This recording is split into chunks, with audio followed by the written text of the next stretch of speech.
taong pwedeng makaalam na nagkita tayo, ha? Saan ka ba nanggaling?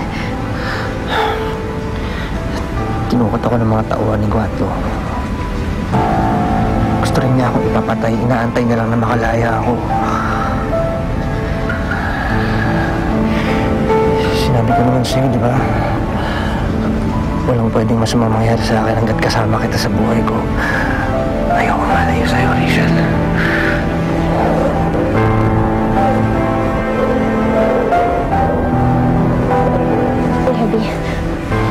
Levi, kailangan umalis na tayo ng San Felipe. Dahil hanggat nandito tayo, hawak tayo sa leeg ni Mayor Guatlo. Hindi ko pwede iwan yung pamilya ko.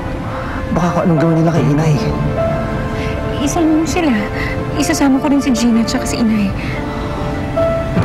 Maghanap tayo ng trabaho doon. Alam mo, wala akong pakialam kahit mamuhay daga tayo doon. Ang importante, malayo tayo dito. Magsisimula tayo ulit. Tiwala ka lang sa akin.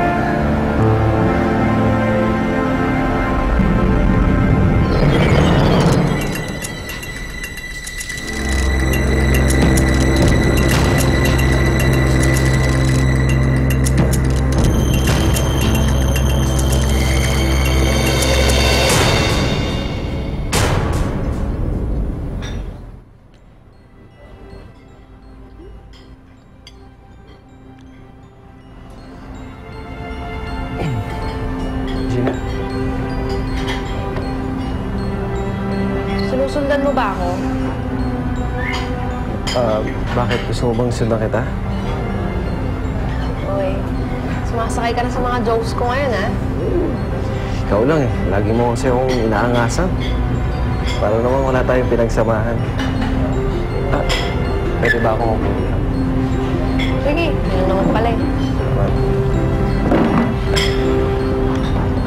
Jonathan, seryoso ka ba dun sa sinabi mo na hindi mo papakasalan si Apple?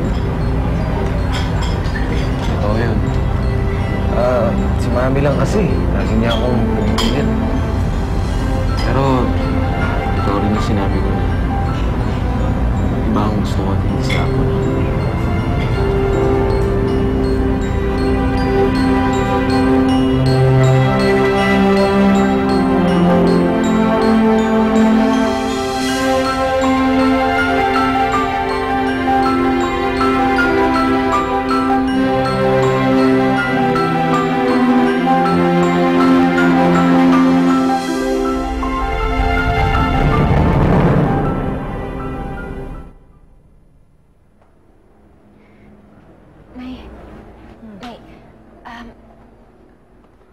Kung alis ba ako dito, susama kayo? Siyempre. Natural. Kung nasaan ka, nandun ako.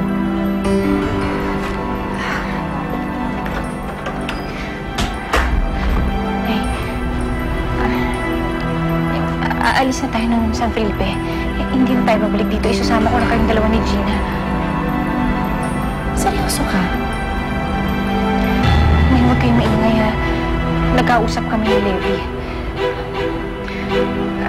Napagplanuhan na namin na aalis na kami dito. Isasama niya ang pamilya niya. Isasama ko rin kayo. Rachel, anak. Paano yung plano niya ni Mayor? Tatakasan namin siya. Nay, kaya nga huwag kayong maingay. Huwag niyo ipapagsabi kahit kanino. Rachel naman. Nakakatakot naman yung pinaplano niya ni Levi. Maraming pauhan yan si Mayor. Ay, walang mangyayari sa atin kung parati na lang tayong matatakot. Sasama ako kay Levi. Napasubo na ako dito eh. Tsaka kasama ko naman siya eh. Hindi naman ako kailangan matakot.